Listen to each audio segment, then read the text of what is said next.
Ya se lo contaba desde el principio del programa, la Suprema Corte de Justicia de la Nación decidió mantener la prisión preventiva oficiosa, pero votó para que no aplique a delitos fiscales.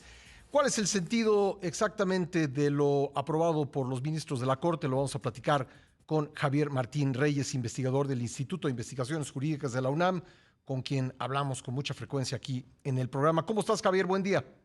Hola, ¿qué tal? Buen día, Pascal. Pues con el gusto, como siempre, de saludarte a ti y a todo el auditorio. ¿Dirías que fue un final un tanto a medias o agridulce para esta discusión de la que algunos esperaban mucho más? Sí, a ver, yo te diría, creo que fue agridulce, aunque quizá podríamos decir, Pascal, que fue más agrio que dulce. Ujú. ¿Por qué? Porque como tú ya decías, ¿no? Había un tema muy particular que se estaba discutiendo y era si ciertos delitos fiscales se podían considerar tanto amenazas a la seguridad nacional como delincuencia organizada. Y ahí efectivamente la Corte, con 8 y 9 votos, dependiendo del delito y del tema, llegó a la conclusión de que no se podían considerar ni delincuencia organizada ni seguridad nacional y que en consecuencia entonces ya no entraban, ¿no?, al esquema de prisión preventiva oficiosa que establece ese artículo 19 de la Constitución. Pero, y esa, déjame ponerlo así, pues fue una batalla que se ganó, ¿no? Pero había una cuestión todavía más importante, Pascal, y era si la prisión preventiva oficiosa era o no era compatible con las obligaciones que tiene México a nivel internacional en materia de protección Ujú. de derechos humanos, porque ya nos han dicho los tribunales internacionales, en particular la Corte Interamericana, que esta figura como el arraigo, pues son Ujú. figuras que violan tanto la presunción de inocencia como la libertad personal de las personas. Y déjame Parecía hacer. interrumpirte ahí, si eres tan amable, porque tú nos decías en una charla anterior que vendrá seguramente, no sé si todavía este año o el año que entra, una sentencia de la Corte que podría poner el tema en aprietos, ¿no? De la Corte Interamericana.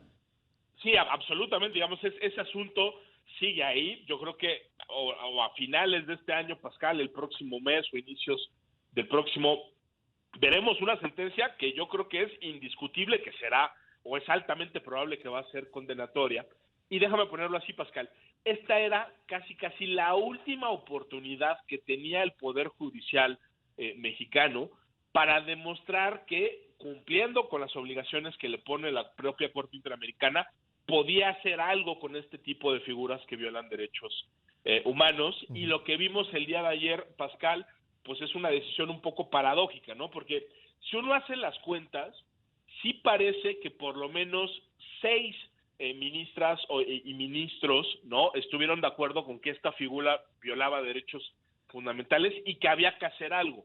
Pero se dividieron las posiciones. Hubo quienes se quedaron en una posición inicial que era un poquito más radical, Pascal, porque lo que implicaba era dejar de aplicar ese artículo 19 de la Constitución, y que no se quisieron sumar a una propuesta más moderada, ¿no?, que de hecho por eso se discutió hasta ahorita el asunto. Si recordaremos, la Corte ya llevaba varias sesiones discutiendo el asunto, se habían retirado los proyectos para hacer una nueva propuesta, y ahora el ministro Aguilar había puesto sobre la mesa, Pascal, pues una propuesta más moderada, Ujú. ¿no?, que lo que implicaba era reinterpretar el artículo 19 sin dejarlo de aplicar, pero pues hubo por lo menos 2 integrantes de la Corte, entre ellos el propio presidente Saldívar, que no se quisieron sumar a la opción moderada, y ni siquiera se juntaron 6 de los 11 votos a favor de esta interpretación menos restrictiva. Eso fue un poco lo que pasó ayer, Pascal. A ver, quisiera preguntarte lo siguiente, que a lo mejor es difícil de responder, pero que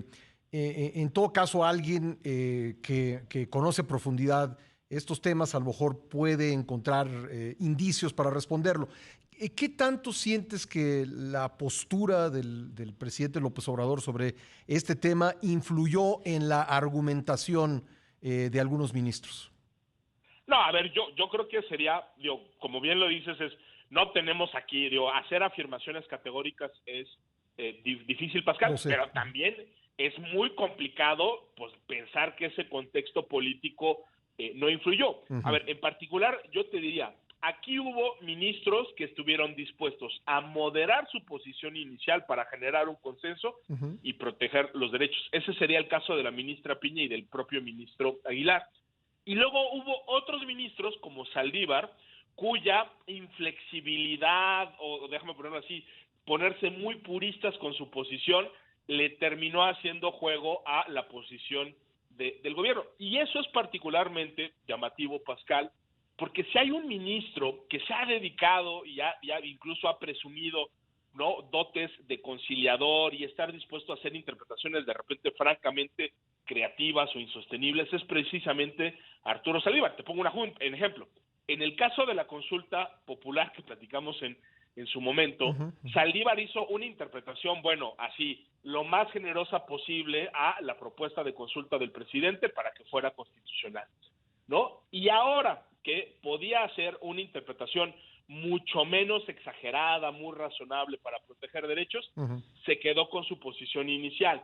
En los dos casos, digamos, diferentes posiciones frente a cómo abordar los casos le terminan haciendo el juego al gobierno. Entonces creo que ese es un ejemplo de cómo a final de cuentas creo que la Corte sí, o por lo menos algunos de sus integrantes, pues sin duda alguna se vieron influidos por esas posiciones del presidente de la República que claramente, pues si por él fuera, que se mantenga la prisión automática, ¿no?, tal como está, y para los delitos fiscales y para todos los habidos y por haber, Pascal. Entonces sí creo que las presiones del gobierno indudablemente influyeron, aunque evidentemente, bueno, pues probarlo, eso sí es así con contundencia, Claro, pues claramente es complicado, ¿no? mucho más complicado. Javier, te agradezco mucho y yo creo que seguiremos atentos al tema en función de lo que pueda venir por parte de la Corte Interamericana de Derechos Humanos. Muchas gracias, Javier, como siempre.